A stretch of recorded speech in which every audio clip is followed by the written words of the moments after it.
Vitamin Water Zero Sugar has great taste, zero BS, and obviously, zero sugar. For those with zero room in their calendar. Zero patience for slow walkers.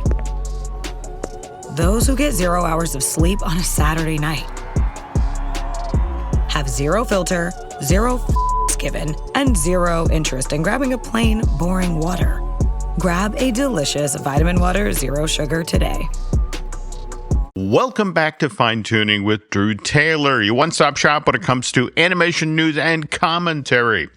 I am entertainment writer Jim Hill, and Mr. Taylor, whose writings on the industry you can regularly read over on The Wrap, and whose musings on the Mission Impossible movies you can still listen to on Light the Fuse, the official Mission Impossible podcast. So, Drew, how was your week? More importantly, how's Nova? Nova's doing great. The week was good. I saw Nine Inch Nails during their last performance of the tour on Friday at the Kia Forum here in Los Angeles, and they played one of the songs from Tron Ares, so that was fun to see and hear. Yeah. Wow. Yeah. Okay. Also swung by Walt Disney Animation Studios last week to talk about Zootopia 2. So whenever I can talk about that, I will do so right here. Okay, very cool. Now, speaking of Disney Studios, well, look, folks, you come here for animation news. Okay, I understand that. But I feel like if Drew and I didn't at least talk a little bit about the Jimmy Kimmel Live situation, which, face it, Drew, over the past week has gone from being kind of a Jimmy Kimmel problem to a Bob Iger problem. Yes. Yeah. And I honestly don't know what to say here because I'm this podcast designated old fart, okay, which means I'm old enough to remember what happened back in 1968. In fact, I'm not going to lie, when the news started coming in about Charlie Kirk, got this strange deja vu situation of there was this horrible 5-month-long stretch back in 1968 where on April 4th, Martin Luther King got shot. And then on June 6th, Robert Kennedy got shot. And then August 26th through the 29th, there was the Democratic Convention in Chicago where there was rioting in the streets and reporters being roughed up on the floor, the convention floor. And Drew, just kind of getting that vibe again. And what was interesting about that period in American history is we did not talk to one another. We talked at one another. And this is the thing about the internet is that, don't get me wrong, I love the internet. It's how I make my living. It's, allowed me to have the career I have today. But in a weird way, I kind of miss the old days when there were only 3 television networks and just a couple of papers of record. And so we all kind of agreed on what the news of the day was and what was true and what wasn't. And nowadays, if you want to stay in your silo and hear exactly what you want to hear, that's the world we live in now. And it's tough. And anyway, Drew and I are keeping tabs on this info or this situation because in a weird sort of way, I mean, you've already seen, Drew, the folks who are doing things like canceling their Hulu or their Disney Plus subscriptions. And I actually went to the protests on Thursday outside of the gates of Disney. Wow. Which was really interesting. Yeah, I mean, there were a lot of people and there was a lot of honking and support. And yeah, you're right. It's this is going to be a big ding on Iger's legacy, if not something that destroys it completely. Yeah. So, and yeah. I don't know, folks. It's, and in the weird sort of way is it then becomes a question of what's the ripple effect? Because there's a lot of people saying boycott Disney. And it's just sort of like, And technically that would be Zootopia 2 too. So all right. Long story short, Drew and I will keep an eye on this. Well, you saw that Eisner responded? I mean, that to me is the most fascinating thing, is that he never talks about current Disney stuff. No. So for him to speak out against it was pretty amazing. He called out current leadership at the company, and it just sort of like, oh dear Lord. So But anyway, I just wanted to acknowledge that situation, and that Drew and I will be paying attention and will comment further as warranted. But for now, okay, let's get back to why you actually come to this podcast, which is animation-related news. But before we do that, we have to acknowledge our sponsor, and that is unlockmagic.com, where you can get real discounts on Walt Disney World and Universal Orlando tickets, sometimes up to 12% off. And by the way, just so you know, Unlock Magic is run by the exact same team behind the DVC rental store and the DVC resale store. So just pick your dates, grab your tickets, and I'm not going to lie, if you're looking to go to Mickey's Not So Scary, the ship may have sailed. On the other hand, Horror Nights, have you rescheduled your visit to get over? I haven't. I was just thinking about that today, because I hear that Hollywood's is absolutely amazing this year. I'm really anxious to get there. Because it's not Halloween, Jim, without Halloween Horror Nights. That's what I have just said for the first time. Yeah. Okay. Well, and again, folks, that is unlockedmagic.com. And get your tickets there, and then tell them that Drew and Jim sent you. Okay, so back to the news of the week, and we are recording a little earlier than we usually do and by the way, we are recording on Sunday, September 21st, and go ahead, Drew, do it. Okay. We have to give praise to our brothers in Earth, Wind, and Fire when we say, do you remember the 21st of September? So, yeah. We remember. We always remember, Jim. Okay. I enjoy that so much. All right. Anyway, so a little bit of a rerun at the box office this past weekend. Demon Slayer, Infinity Castle, number one at the box office. Kind of surprised by that. I thought for sure him getting huge promotion. But very bad reviews. So, really? Okay. Yeah. I thought it was fun, but okay. People took it a little seriously. I don't know. But, all right. Yeah. Do you wonder, given that if you look at the next, Demon Slayer is number one, but if you look at the next three spots, it's him, it's Conjuring Last Rites, and The Long Walk, and Long Walk is pretty grim and has horrific elements. Yeah. Do you think that the three of them sort of competing for the same market share? Yeah, I don't know. I mean, it's spooky season, Jim, so people should be going to these things. But they should. Okay. Yeah, The Long Walk, if you're looking for something, that was my favorite of the bunch. So, yeah. I know, Jim, you know the story from do. Wasn't this one of those Richard Bachman books yeah. Okay, all right. And so is Running Man, which is coming out in November. Yeah.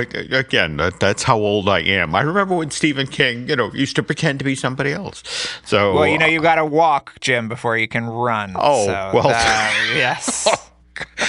Wow! Did you have that teed up, or is that just now? No. Wow! Very.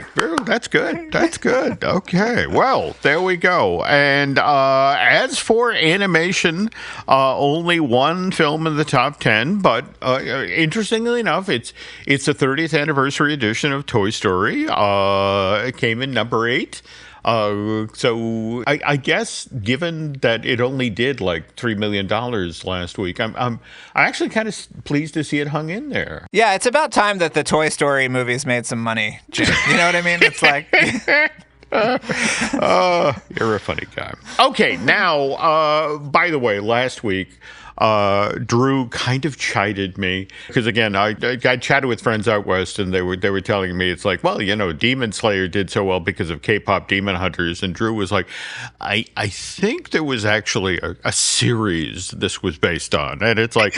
So I went off and actually did my due diligence this time. And Mr. Taylor was correct. There have actually been 4 seasons of the Demon Slayer animated series. In fact, the first season started on Tokyo MX back in April of 2019. And then season 2 debuted on Fuji Television back in October of 2001. And then it completed its run with 3 more seasons, June of last year, 2024, total of 63 episodes. But what's interesting about this, Drew, is there was a toggling back and forth between the seasons of the show, where the show would end and then a movie would be released theatrically. Oh. And then, that they get season 2 of the show, and then another movie would be released theatrically. And so this whole time, this has been going on. And this is among the things that evidently helped build the crazy, passionate Demon Slayer fan base. And so I guess this next film, Infinity Castle, is the first of a new trilogy of films. So all of the fans were like, oh, I got to get in on this now. So yeah, I think the trilogy is supposed to end the saga. I think that is what it is. There we go. That is what I've heard. Yeah. But now, doubling back to Stephen King, what I couldn't help think of when I looked at this, like, oh, series film. Do you remember wasn't it Ron Howard who was trying to get I want to say it was Universal behind this idea, but the idea of doing Stephen King's The Dark Tower as a standalone film, and then there'd be 10 episodes of television, and then there'd be another movie, another 10 episodes of television, and he just couldn't get Universal behind the business model. Did you remember that at all? Yeah. Absolutely. I mean, The Dark Tower has just been such a saga to try to get to the big screen, or any screen, actually, really, in any kind of way. Mm-hmm, there was that horrible Matthew McConaughey, Idris Elba movie from a few years ago. But, right now the rights sit with Mike Flanagan, who's done so many great Stephen King adaptations, including The Life of Chuck, which came out earlier this year. Yeah, with Tom Hiddleston. Yeah. Yeah. Mm-hmm. So hopefully he'll be able to get it to the screen. But yeah, I think that there's a similar outline for his project in terms of mixing movies and TV, but Amazon is where that is right now, and they have yet to pull the trigger. So wow, okay, we'll see, Jim. Fascinating. We'll see. Yeah. And speaking of things that live both on television and in theaters, we've talked previously on this show about Paw Patrol, the Dino movie, which is the 3rd Paw Patrol movie. It's coming out in theaters in August of 2026. But before that, we're getting a Paw Patrol Christmas. This is the first ever Paw Patrol holiday special. It's dropping on, in fact, Black Friday, November 28th on both CBS and Paramount Plus.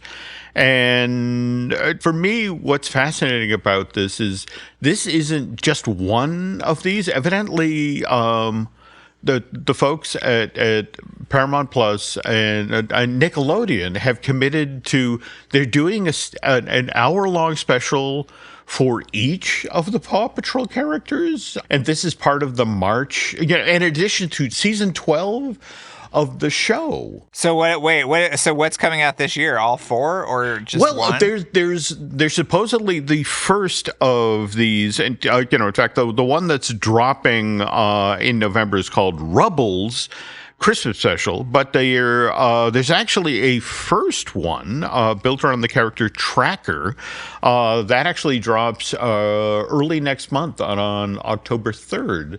But evidently, every month there will be one of these, in addition to season 12 of the show, marching up to the Dino movie with the notion of, this will turbocharge the box office for that Paramount animation release. So interesting strategy. That's a lot of new animation for Paw Patrol. There we go. Yeah. Now, on the flip side of this, remember, we got the Smurfs movie from Paramount Animation. That was back on July 18th. And just this past week, over on Paramount Plus, Smurfs became available for streaming in the U.S. and Canada. So, I don't know, just a very different mediascape these days. The whole notion of, didn't necessarily set the world on fire when it was out in theaters, but now it is in our film library, available.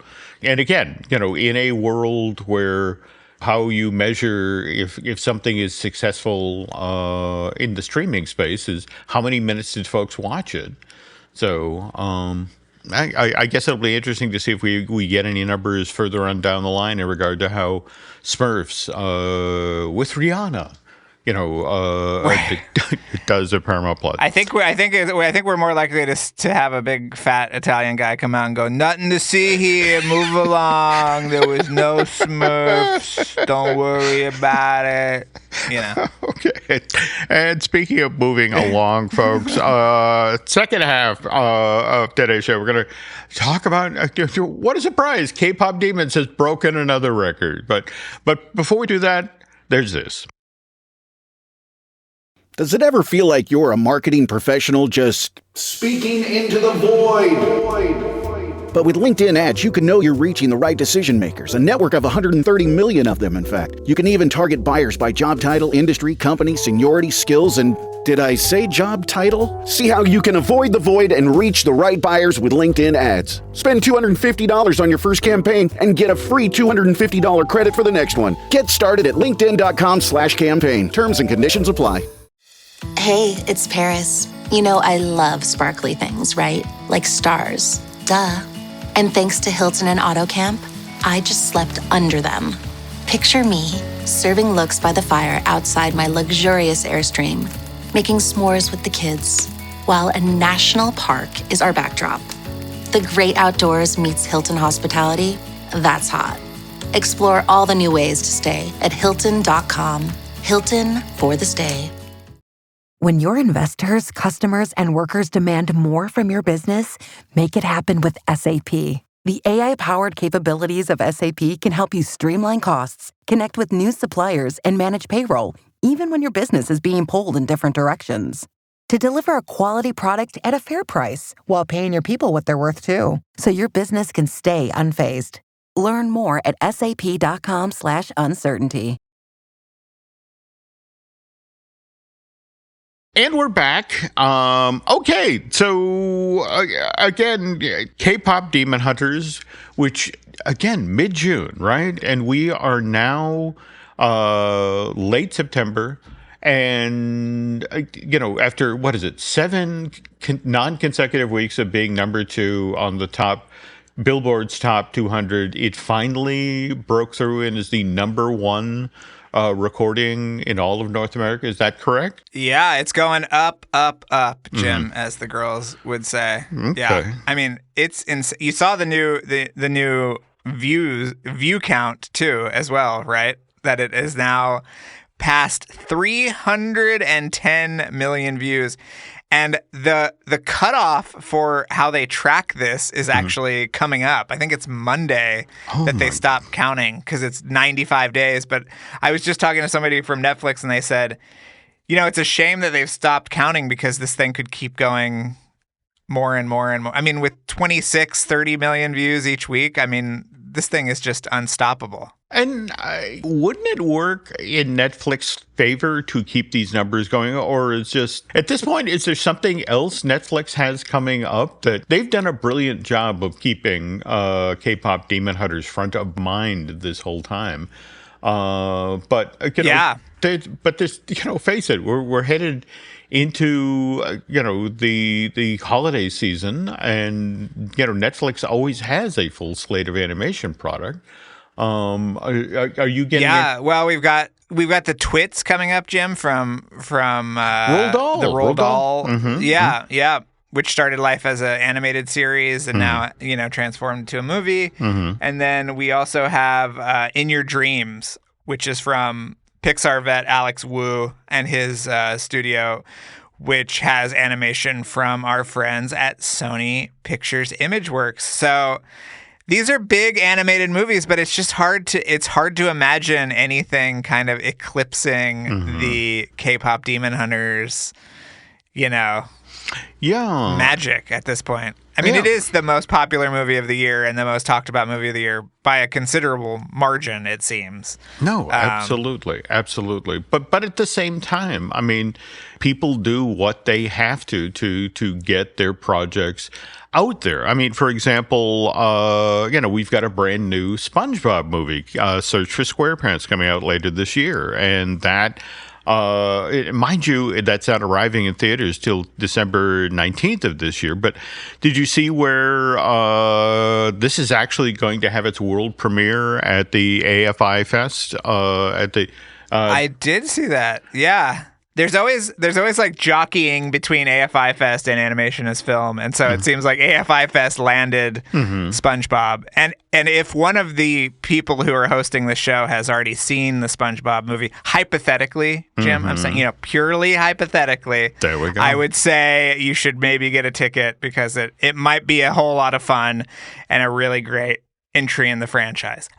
Hypothetically, yes. Did one who would have had this opportunity, might they have also seen the short that is in front of? Yes. The teenage... I think I can talk about the short. Okay, yes. Well, there we go. Teenage Mutant Ninja Turtles, Chrome Alone 2, Lost in New Jersey. Jim. I love that title. Maybe the best title for an animated short. Yeah. It's wonderful. The short is absolutely incredible, and I hope is going to be a front runner for the animated short Oscar because it's exceptional. You will love it, Jim. And this is the one that riffs on somebody merchandising them, right? The Ninja Turtles? Yes. Okay. Yes, there are some illegal off-brand Turtles merchandise, which, of course, opens up the discussion to involve AI and the proliferation of IP in the marketplace, and is very, very funny, and you will just be giggling the whole time. Yeah, it's great. And also just wonderful animation, and great to see them back in that form again, with the animation done by our friends at Mikros, and just beautiful, beautiful work. So, yeah. Okay, and just to remind folks, world premiere AFI Film Festival on October 26th, again at the closing night of the festival, Chinese Theater. And while we continue to talk about Paramount and animation, we got news about Angry Birds, the Angry Birds movie 3. And I would love to chat with friend of the show, Josh Gad, about this. Because did you see what they did with the release date? They moved it from January 29th of 2027 to December 23rd of 2026, where it's effectively slotted between Dune Part 3 and Avengers Doomsday. I see no issue there, Jim. I really, I think that Angry Birds... Yeah, I saw that date and I said, okay. I mean... Maybe they just want to be in theaters and kind of wait it out when those movies have cooled off and families need something to see. And, okay. I don't know, but it's that's it's a crazy thing to move it in the path of those. Yeah, two. I mean, it's like putting it between two wood chippers. But on the other hand, who knows? If we jump ahead to January of 2027, maybe we'll be talking about the brilliant bit of counter programming that they did. And as Huey Lewis once said, Jim, the power of Gad is a curious thing. Makes a grown man weep, makes another man sing. So we can't discount that. All right, there we go. Yeah. In Gad we trust. By the way, the name of his memoir. All right. Yes. Anyway, again, Drew was just referencing the competition between the AFI Film Fest and it's actually 3, isn't it? Because we've got what is it? The animation is film, and that's Annecy and G Kids. Is that correct? Yeah, it's kind of like, I mean, Animation is Film is a really, really great festival. If you love animation and you can get to it, it's so easy to attend. It's at the TCL Chinese 6, the one in the mall upstairs. And everyone is just so lovely and warm, and you get to see so many great movies early, and this year is no exception. There's so many movies that I love that they're screening this year. And so many movies I'm excited to see, Jim, like Scarlet. We're so excited about Scarlet. Yeah, it's wonderful. So if you can go, Jim, of course, has never been because he refuses to leave New Hampshire. But, look, the Witness Protection Program has rules, okay? But okay, so we got Animation is Film, we got AFI. What's the third one? Well, and the other one, actually, the Lightbox Expo, that's being held. In fact, that seemed to be being held the same week as the FI. It's October 24th to the 26th, and I guess this one is really more of a professional. Yeah, it's more for students, and it's always fun to go because they have recruiting sessions set up. All the studios do. Okay. So. Yeah, it's a little bit more technical, but it's really a lot of fun. Have you ever been to Lightbox, Jim? I have not, though. I just recently... Jim is reaching off screen. I'm going to narrate what he's doing. He's straining. His back is giving out. What's happening? Okay. This is... Oh, I love Mike. I don't have that. Yeah, well, that was the thing. It's the fearless art of Mike Gabriel, the director of Pocahontas, and but that's a thing. In fact, Drew was the one who now.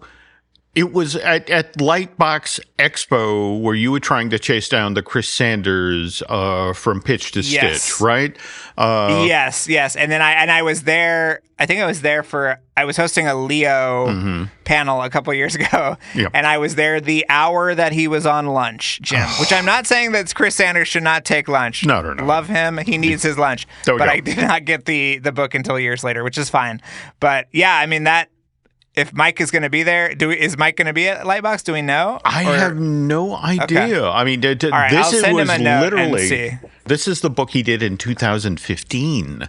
So I recently found it on eBay and paid an exorbitant fee, but it has lovely stories about all of his time at Disney's, and it's worth it alone for the art that's in there and the little bits of story for, again, Chris Sanders' American Dog. Ooh, we love American Dog stories. So okay, I have to now I have to track this book down, Jim. But I'll send him a note after the show, and we'll see if he's going to be there. Cool. Because we love Mike Gabriel. Yes. Okay, so now, and again, Mr. Taylor and I always go back and forth when we're prepping the show, and you came across a couple of trailers you want to be sure folks are aware of as we head into the coming week. And so first we have for Apple TV Plus, we have the Sisters Grimm.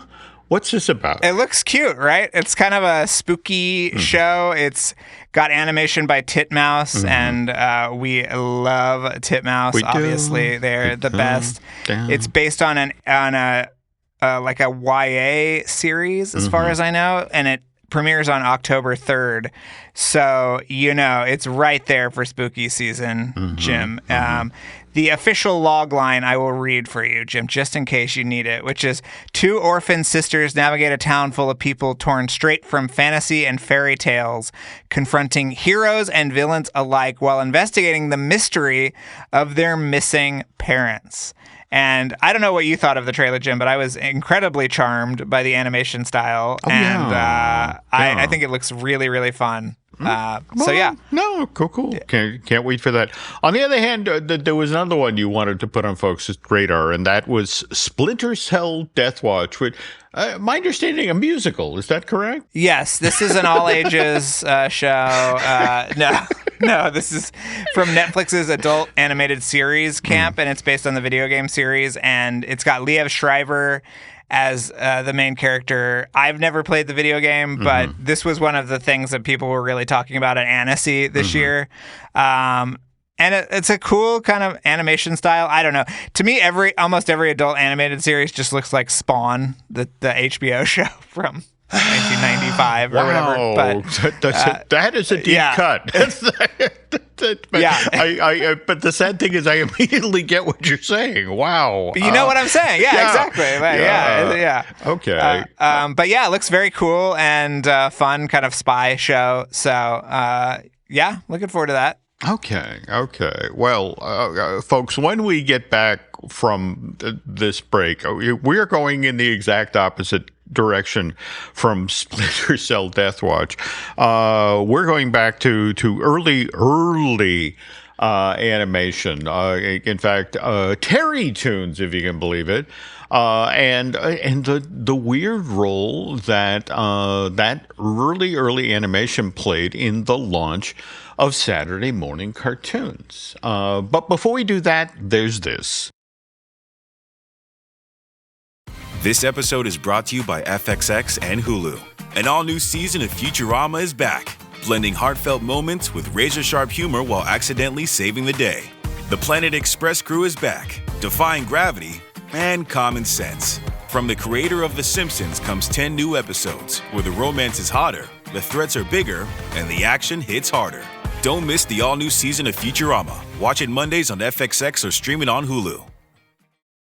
This podcast is supported by FX's English Teacher. Last year's critically acclaimed series returns to follow Evan, Gwen, and Marky as they vie for their students' divided attention. See why Cosmopolitan called its premiere season a masterclass of comedy, while Glamour raved it's the year's funniest and most heartwarming new comedy series. FX's English Teacher returns September 25th on FX. All episodes streaming on Hulu. Welcome to Only Murders in the Building, the official podcast. Join me, Michael Cyril Creighton, as we go behind the scenes with some of the amazing actors, writers, and crew from Season 5. The audience should never stop suspecting anything. How can you not be funny crawling around on a coffin? No, that's true. Catch Only Murders in the Building official podcast, now streaming wherever you get your podcasts. And watch Only Murders in the Building, streaming on Hulu and Hulu on Disney Plus for bundle subscribers. Terms apply. And we're back. Okay, folks, I want to remind you that while this podcast, again, is going live on Tuesday, September 23rd, we are recording this episode of Fine Tooning on September 21st, and I won't make Drew sing the song again.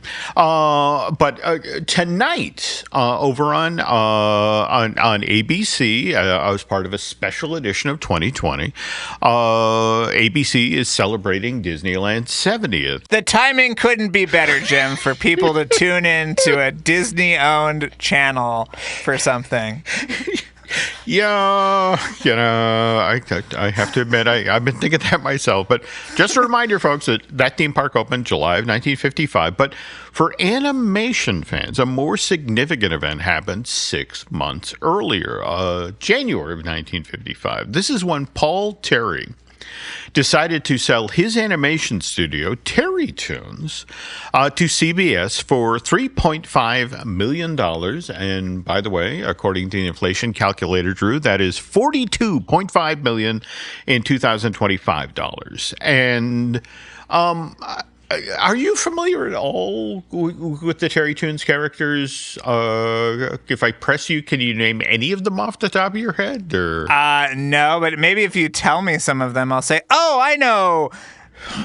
Well, look, jumping mouse. I don't know. Yeah. The weird thing is that when CBS actually bought this, they we got Dinky Duck. Oh, we got Gabby Goose. And finally they got around to a couple. Okay, I do know these characters. You yes. do? Yeah. Okay. Really? Yeah.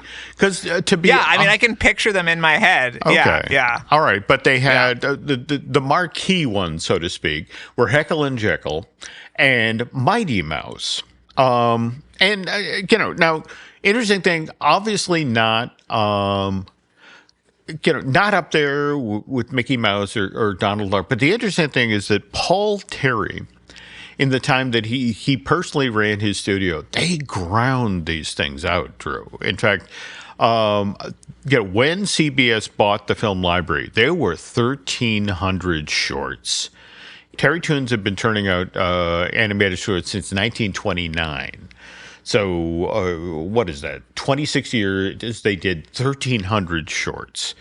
And by the way, Paul Terry took that check and walked away so quickly. It's like, thank you, goodbye. That he had spent his time working in animation and he was done. I don't have to do this anymore. I can go off and retire. And by the way, he did hang in there. He retired when he was 66 and lived another. Yeah, he was 84. He died in December of 71. But anyway, CBS buys Terry Toons in January of 55 on a hunch. Because remember, if we jump back to September 53, Roy O. Disney travels out to New York City, and he meets with NBC and CBS looking for the seed money to build Disneyland, with the notion of if either of the big major networks at the time had put in the money that Walt and Roy were looking for, that the Disney studios in return would produce a weekly television series for that network. And I don't need to tell you, Drew, that both CBS and NBC passed on what Roy was offering. ABC, which was a distant third at that point, in fact, the joke, well, the joke about ABC, back then, that ABC, stood for the Almost Broadcasting Company. That, I want to say they had 13 affiliates total around the country. But ABC said, no, come talk to us. Now, mind you, it was a much tougher negotiation. ABC got out of Disney not one weekly series, but actually 3. They got the Disneyland weekly television series. They eventually, a season or 2 later, got Zorro. But then they also got a kid show, which, again, just astounding. An hour-long kid show that was supposed to run 5 days a week in the afternoon. And in addition to this, ABC got 33% of Disneyland, Disneyland Inc., which Walt had to buy them out from in April of 1960 for, I want to say, their total, investment in Disneyland was $500,000, and they then guaranteed loans of $4.5 million. I mean, it wasn't their money, but they look, if Walt falls through, we'll cover these. But in the end, in order to get back that 33% of Disneyland, first Walt had to sue ABC, and then he had to pay them $7.5 million to get it all back. But wow. And he had to close up the station on Main Street where you could go listen to a guy read the nightly news live every night at Disneyland. I did not know that. Oh, that's Jim, that is a joke. Come on. Sorry. I every so often, well, that's the thing. I'm old. There are things I don't know. All right. Anyway, April of 54, this deal gets announced, and executives at CBS and NBC suddenly think, did I do a bad thing? Did I let something slip through my hands? And CBS especially began to fixate on the Mickey Mouse Club show because, again, It's gonna arrive October 3rd, 1955. It's gonna run 5 days a week. Every weekday afternoon for an hour. And this is concerning to CBS because on WCBS, that's their New York affiliate, they had the Barker Bill cartoon show, which ran twice a week in the afternoons on WCBS and featured Terry Toons. And this show had been on since 1952, and it was dominating the time slot on the days it ran. But now here's ABC ready to launch the Mickey Mouse Club show. And it's going to air in the exact same time slot on weekday afternoons. And again, 5 days a week. And it's like, rather than 2. And it's like, so how the hell do the executives at CBS fight Mickey Mouse? And it's like, well, let's get a more powerful rodent in here. Mighty Mouse. And particularly weird bend on this story, Drew. Mickey Mouse Club show drops October of 55. And it just, from day one, becomes this rating juggernaut. And now the thinking at CBS is crap. We just spent $3.5 million on the Terry Toon Film Library. We don't want to waste this investment to just by throwing these shorts up against that Disney-produced show. Again, we're back to Angry Birds 3 going head-to-head with, Avengers Doomsday and Dune 3. It's like, so what do we do now?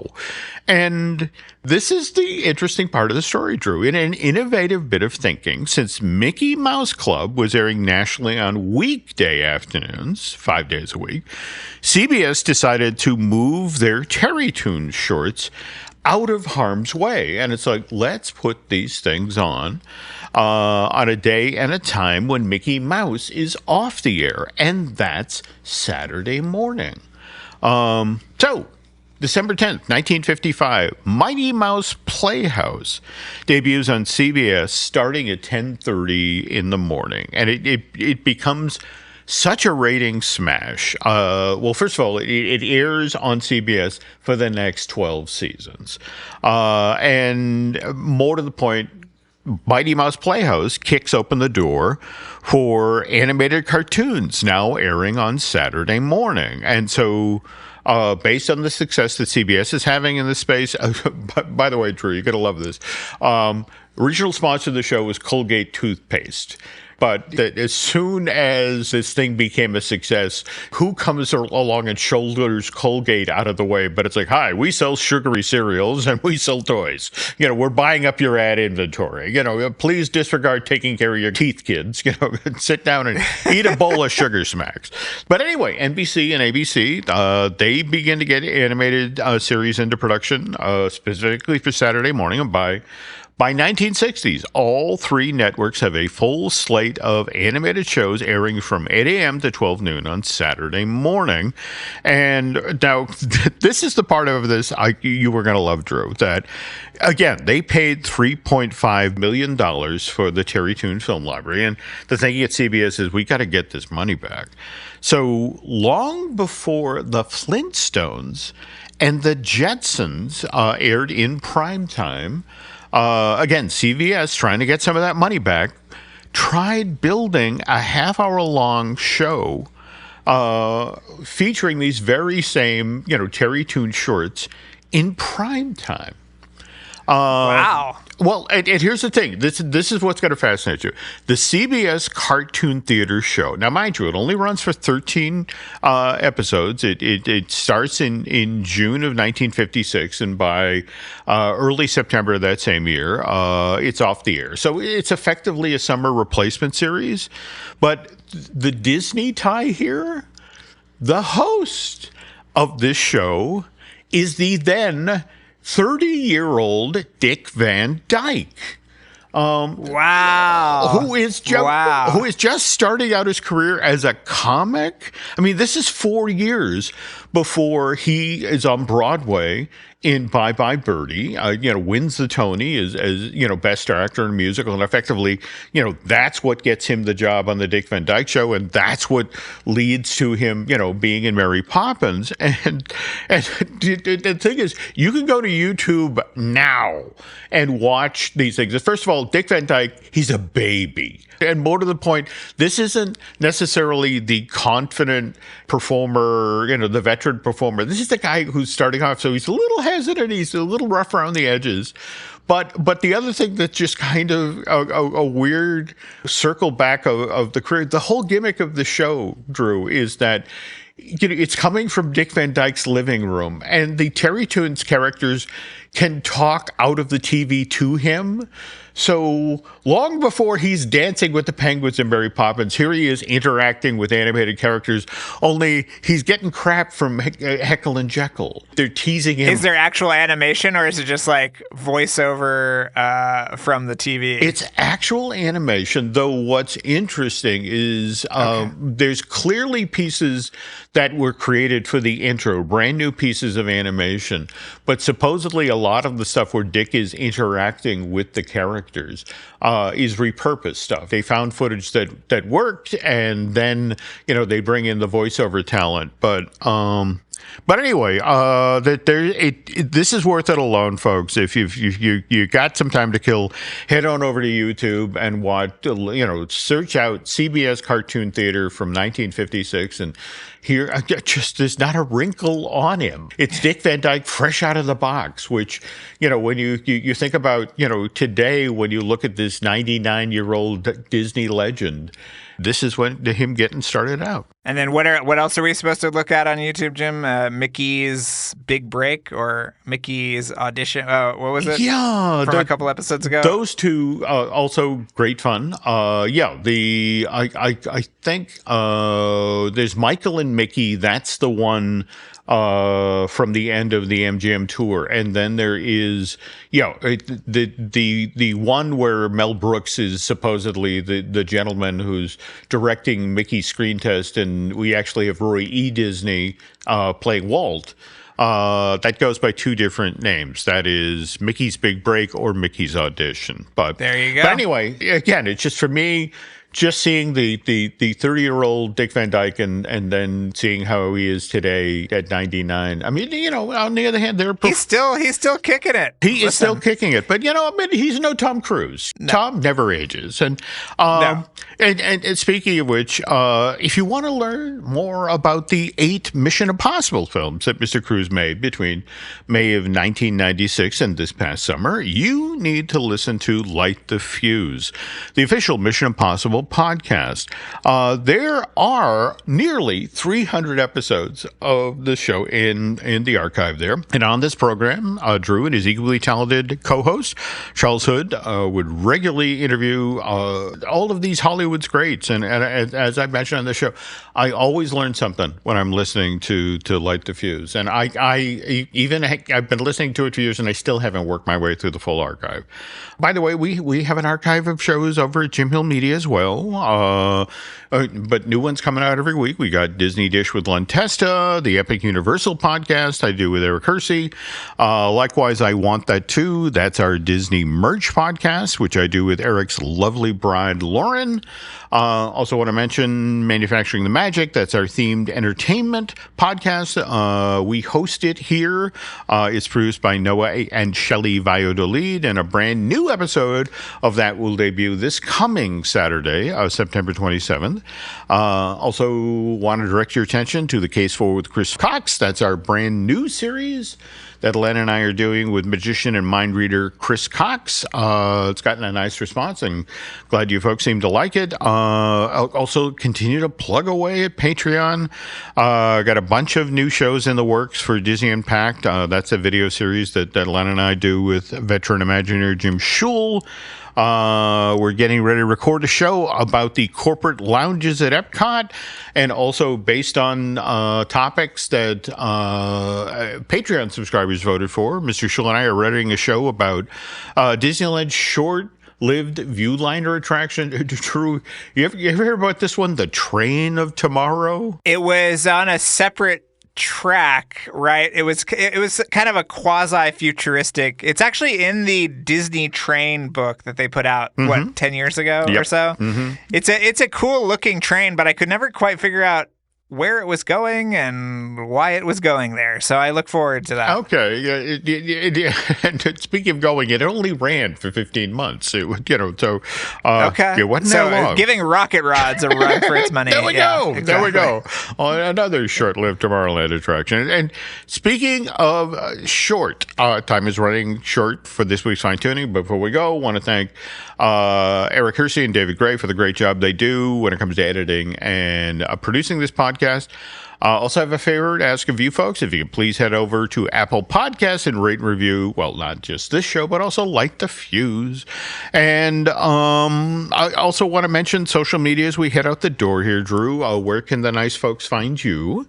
Drew Tailored, like a tailored shirt on X and Instagram mostly. And yeah, please say hello. I had a lovely young woman who is a production coordinator on Hexed come up to me, Jim, while I was at Disney Animation the other day and said, I recognize your voice from Fine Tuning. So please always come up and say hello. Oh, yeah. That's so cool. Wow. Okay. Well, I also do the social media thing. You can find me on X and Instagram as Jim Hill Media, and over on Facebook is Jim Hill Media News. But until next time, on behalf of Mr. Taylor, thank you for listening to this week's Fine Tuning, and we will be back soon.